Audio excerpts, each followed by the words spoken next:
Hey, it is Thick Thigh Thursday, and I'm so glad to have you here for today's live.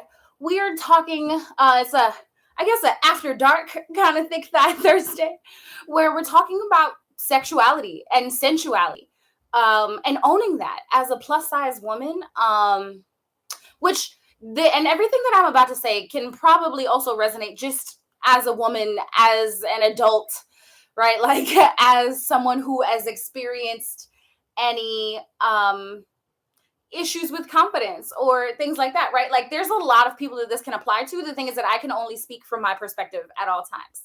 Hi, I see everybody popping in. Hi. Hello. Hey everybody. As always, I put a question in my story on Instagram. So make sure on Wednesdays, if you're coming in for Thursdays, make sure on Wednesdays you're checking my Instagram story so you can drop in and ask the questions and answer. And I asked the question about sexual health. So let's start there, right? It is Sexual Health Awareness Month, and I didn't know September was Sexual Health Awareness Month. And I'm 32 years old. Like, and I put it in my story. A lot of people were like, I was today years old when I found out. And I didn't know that. I don't know how long that's been a thing. Like maybe it's been since 1972. Maybe it's been since like 3 years. Right? Like we know now. So this is the thing, right? So I took that upon myself to take this direction and say, like, we need to talk about sexual health as it pertains to understanding and owning your sexuality and your sensuality, and what the difference between those two things are. Didn't want to do that. No. Okay. And like what the difference between those two things are. And understanding just how you can take control of it, how you can take ownership of your sexuality and your sensuality. So let me start by saying this. I feel like as a plus size girl, like I have had these boobs since 5th grade. And let me tell you how life has been terrible because of course, please. So while I'm talking right now, I want you to add in your questions, add in your comments. Let me know what you're thinking. I'm gonna come back through all my comments and all that stuff. But yeah, so like I've had hips since I was like born, my poor mother. And I've had like a bigger body, a bigger chest, larger hips, a bigger butt. I've had these wider features and these bigger features like pretty much my whole life, right? So dealing with that and trying to just exist as a woman, a comfortable woman in my own space, like in life, and then living in New York City where people just have so much access to you all the time. Like the amount of comments that I have received from such a young age, like going on public transportation and stuff like that, about like how sexy this is or how much a guy appreciates this and all that. Like as a child, and I had no connection to what they were saying, but it was being said to me. And like it's rough to get to be in that space. It's rough to be in the space to say like, all right, well, I don't know why you feel this way. I don't know why you're making this comment. Especially as a child, like, because like we're talking about like boobs and hips and all that stuff by like 11, right? So for real, little kid, right? Still, and just not understanding why you're receiving these comments, what they mean, what they are supposed to cause, like what reaction you're supposed to have. And like some of it is like guys not paying attention to like, oh no, this is like dead ass a kid. They're just looking at the body, which it happens. Like I'm not gonna say that it's like this is the right way, but like if it's in passing, this is what's happening. The view is quick, right? But um to then pursue, right? Like yes, so absolutely this can be a traumatic experience, right? I too have had a lot of comments made, right? You hear the comments, you receive the comments, like, and people the people that are making the comments, which I say people because this goes either direction, right? Like men can catcall women. This happens a lot. This is the experience I can speak from. But also women can catcall men, right? Like, or, just attack them with their words. Like we do this too. So just the people on the pursuing end, the ones that decide to say something, they are just going from their space. If they didn't bother to evaluate more about what was happening in this situation or who they were looking at, what that person looked like, all of that, if they're not seeing it, they are just seeing you the way they want to, right? They are just seeing this from their perspective, and they see you as the finest thing, and they're going to say what they want to say. But as Evelyn said, right, this can be a traumatic experience. So if we look at, I'm again in the situation where my Instagram questions won't pop up and I'm annoyed. But if we look at the way our society works, right? If we look at the way our society works, we continue to just go off this visual, right? As we do that, a lot of things depend on what our personal barriers are, right? So now if I am being perceived as sexual, but I do not want to be, I'm not expressing myself that way, I'm not doing anything in my opinion to draw that attention, that is very frustrating, right? And I know for myself, like I personally have taken control of my sexuality and my sensuality by like absolutely never flirting with anyone. Like, like that was my, I feel like they only want to drive when I'm going live. That was how I took control of it for myself, right? I felt like, well, everybody is always thinking I'm just trying to talk to them and I'm willing to do this and I'm willing to participate in these things. Like, I don't know what I'm doing to give off I wasn't giving off anything, right? But this caused me to be like more to myself. It caused me to not try to attract anyone, not pursue people that I was interested in. Like, I just would never. Right. And it was like, if you were interested in me, maybe I'd give you some extra attention. Maybe it'll work out, which, like, when you're a girl, it does work that way. Sorry. That's just what it is. But right. Like, if that was the case, like, I would never just speak on it. I would never, because I just want, like, if from the time I'm like 5, I'm being called, talked about, like, I'm going to be fast and like, you got to watch out. And then like, what did I say? I was told when I was young, like, oh, we're going to have to look out for you. Your dad's going to have to protect you. And my dad even talking about, yeah, I'm going to have to look out and get the guys off you. And this, protect me from what? This man who would never protect me for anything. So like, but like these things are being told to me as in, be ready to be attacked. That's not the way you should talk to young women. This doesn't present to us that we have the ability to be in control of our own sexuality, to be to make the decisions, right? Like, if I'm never offered the opportunity to make the decision, right, then it's not up to me. It can't be. It cannot be, right? And then as women, we grow up with with all the things that we're taught, like knees close together, like you could hold a quarter between them or whatever, right? Like, what is it? A nickel between the knees, right? You're supposed to hold it tight, and you're not supposed to learn anything about your sexuality. You're not supposed to express it, and you're not supposed to ever have any desires of any kind that are physical, because then as soon as you do, you are a hoe.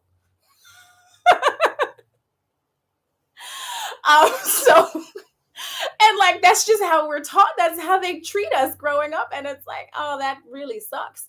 And you don't get to make any decisions. And then the second you do something with somebody, then everybody runs their mouth about it. And then you are a hoe, even though it was like one person, and like, this is the things that we do with society. We sexualize people just because we want to, just because we feel like it. And it does not make any sense. It's not worth it. And I'm looking here at my comments here, right? People judge you first on your physical appearance, then who you are inside. And maybe, right? Like that's a maybe. Maybe they do, maybe they don't. They may not ever bother to actually see you for anything more. And that sucks. If you are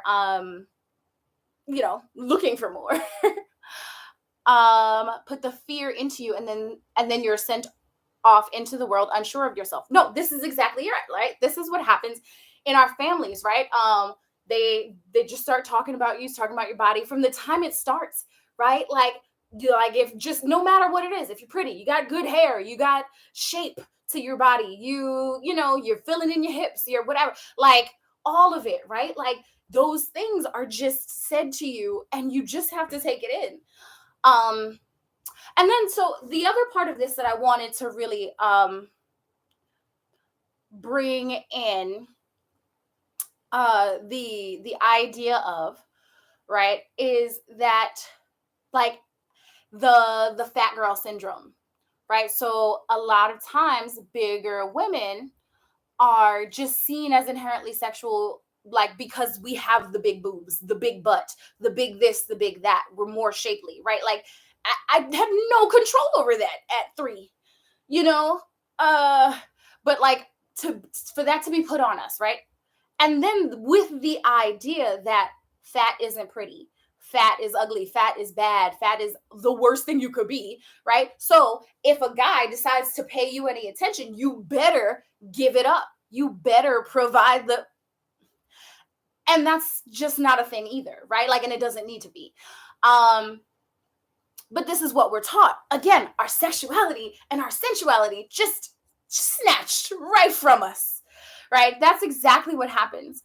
And so we like have to act and react in these spaces, and it just really keeps us from being allowed to be ourselves, from finding what it is that I would just present if it was up to me, right? Like, and this is what I talk to women in, like, especially like coaching sessions or like calls and things like that. It's like I feel like I'm just coming into myself now, and I'm 30, right? Or I'm 27, I'm 38, wherever you are, right? Like they're like, I feel like I finally just lost what everybody was trying to put on me, and I can represent myself this way, and I can express myself that way, or I feel comfortable finally doing this, like I didn't have the opportunity to before. And I want to present you the option that you could start today. You could always start today. And then if you don't start today, you could always start tomorrow, right? Don't feel like it's just a failure. You could always start tomorrow. Hold on. Yes. Sorry, I'm loving that you guys are having this conversation down in the comments. Right, they put the fear into you. I read that one. Especially in Christian households, absolutely, we're taught to be pure, right? So true. It's suffocation. It is suffocation. Thank you, Raquel. I love you too. And over here in my life, my kindness was looked at as me flirting, but I wasn't. They misjudged my smile. Yeah, right? Sometimes that's it. All you have to do is like smile, be nice, and then people just were like, "Oh." So again, I feel like it's the assumption, and maybe that's me with my own trauma, right? Assuming that that's people's thoughts. But like, I feel like between just smiling and being nice, and then like people assuming the sexualness of your body and saying, "Oh, you're a bigger girl, so you probably are going to give it up, or you should give it up because you just got an opportunity to get some," right?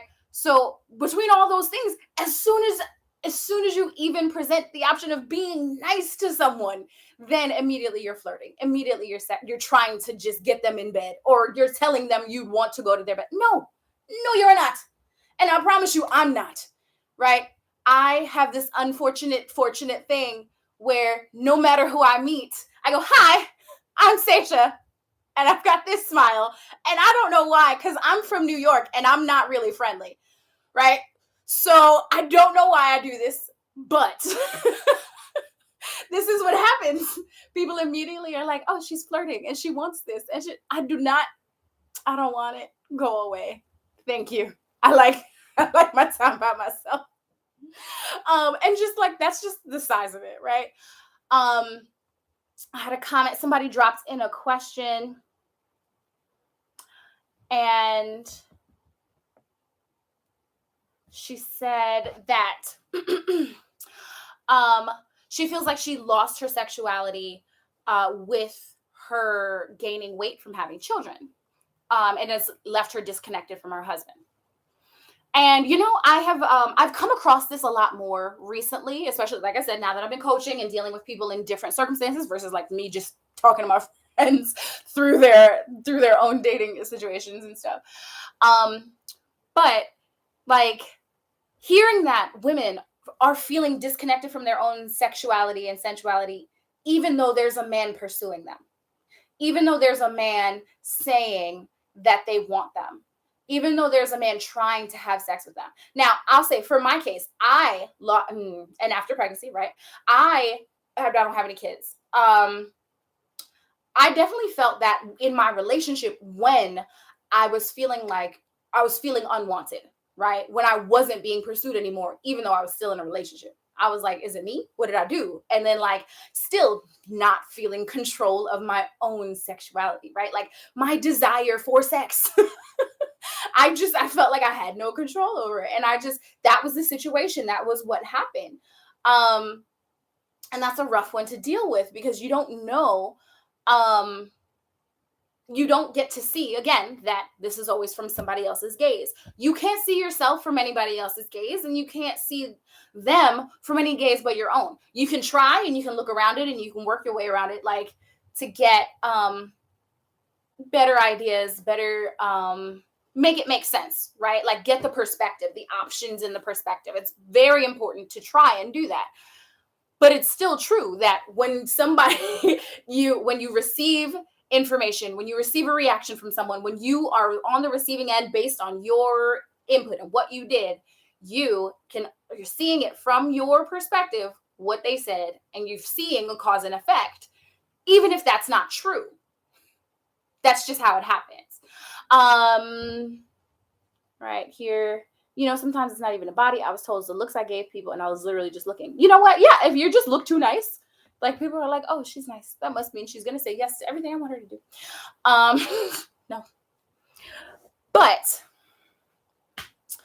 the idea that you are willing to see yourself as a sexual being, a person that desires sex, deserves good sex, like sex that feels good to you, and deserves the comfort to release and express yourself sexually, right? If you have a desire to be sensual and to feel and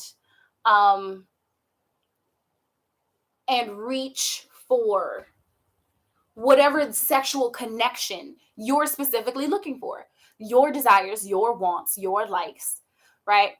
If you are a person that feels like you don't have the right to do any of that, you don't have the option to feel good in that sense, to own your own sexuality. And then when somebody else is just deciding for you, which, like I said, is the situation a lot of the time, it's hard to get back into the space and say, no, I feel good when I wear this, or I look good like this, or I like to express myself sexually in this way. If you don't feel like you have control over those things, if you don't feel like you have that option, then it's impossible to take. It's impossible to find that comfort, that consistent relationship with sex.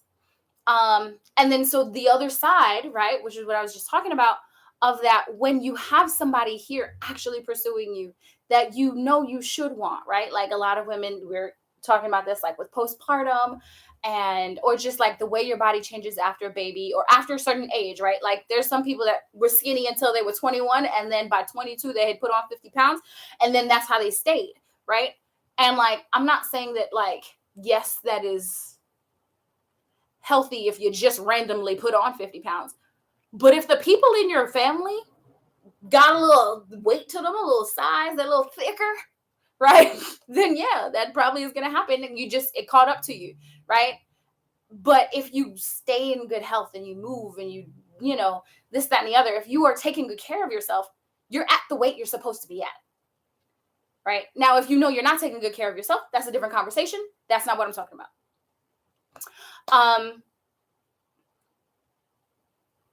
But if someone is seeing you as sexy and trying to receive you in that way and offering themselves to you, and you are not able to give that to them, you really have to look inside. You have to reflect. You have to look back. You have to understand what it that is holding me back from allowing myself to be sexual, to have the sensual expression I would like to, right? What is holding you back there? What experience? Is it a traumatic experience? Because it could be that. Is it a situation with your weight? Right? Is your weight affecting your confidence? Is it your confidence? Is it your, like I said, previous experiences? There's a lot of things that can kind of go into this, but the question is for you. It is not for me. Unless you want to talk about it in a coaching session, because then we can definitely get into it, because sensuality and sexuality is one of the weeks of the 12 weeks to confidence. So it is a part of the program, but it is still a matter of you taking control, you owning this. I'm looking at questions. I'm looking for things. And I have one more piece to add to this, and I'm going to close out. Hello. Hi. Hello. Alrighty. So there's one thing that I want to add to this that I feel like is a warning. So, most of you have experienced this, right? Because I feel like this is a common human thing, right? If you ever have just like randomly put up a picture where you looked good, somebody gonna come out the woodworks, right? This is an experience that you've had.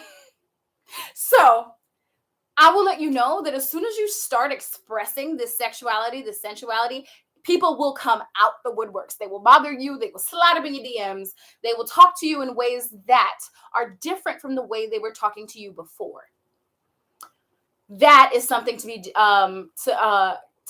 be dealt with internally as well. It is hard to deal with. It is seen as an invitation. That is a good one right there. It is seen as an invitation. And it's like, but I don't want you. But you just don't have control over that. People are going to see you and perceive you from their space. They are saying when they look at you, oh, if I was talking to me like that, that means that I want some. But that's you. It's not me. However, that I don't want that to be a limiting factor for you. However, I do always say, do what it feels best for you, right? So if it feels best for you to take it a little bit easier and to not, put up certain angles, certain pictures, save those for your group chat, do that.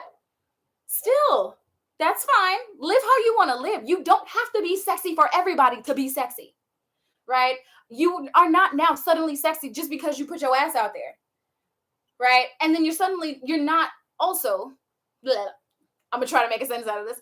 You're also not suddenly unsexy if you stop showing these things, right?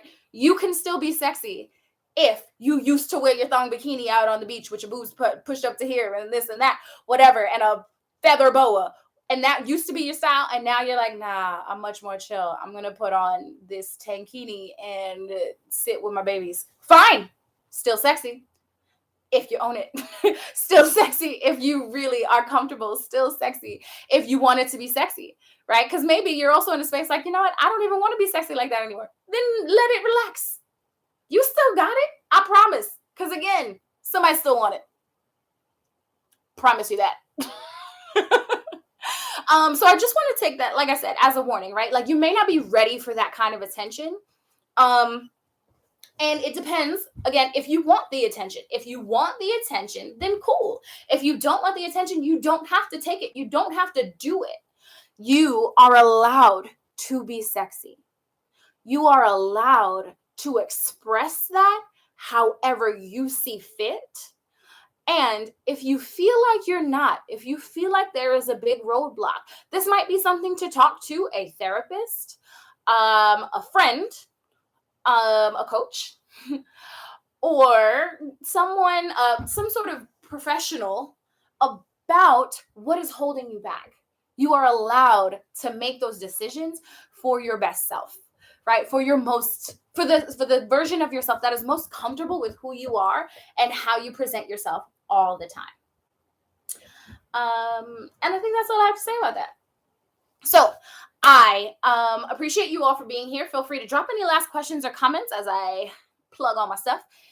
I would love to see you in class on Saturday. On Saturday, full moon party, full moon in Pisces, right? Good stuff is happening. So sign up for Saturday's class. The coaching calendar is up on my website. So sign up for a coaching session if you feel like you want to talk more in depth about any of these topics that you hear me talk about on Thursdays. Reminder that I go live every Thursday, and you should check my stories on Wednesdays, so that on Instagram, so that you can answer the questions. Does TikTok do story questions? I'll figure it out by next Wednesday, hopefully, possibly, no promises. And if you want to watch this back, you can go to YouTube. It is going to be up on my YouTube channel. I am live on YouTube as well in these moments, so you can always find that and jump through and watch what you need to watch. Send it to your friends if you feel like it would be a good thing for them to listen to. If you need to run it back, I've heard that listening to my Thursday live on Friday morning while you're getting ready for work is a nice move. I've heard it. I didn't make that up because I couldn't have come up with that idea if I wanted to. I love you all greatly. Hold on, let me see. Oh, you are the bomb and inspiration. You go, girl. Thank you so much. You are amazing. I appreciate you, Shell. Thank you. And I think that is it. Alrighty, my loves. I'll see you soon.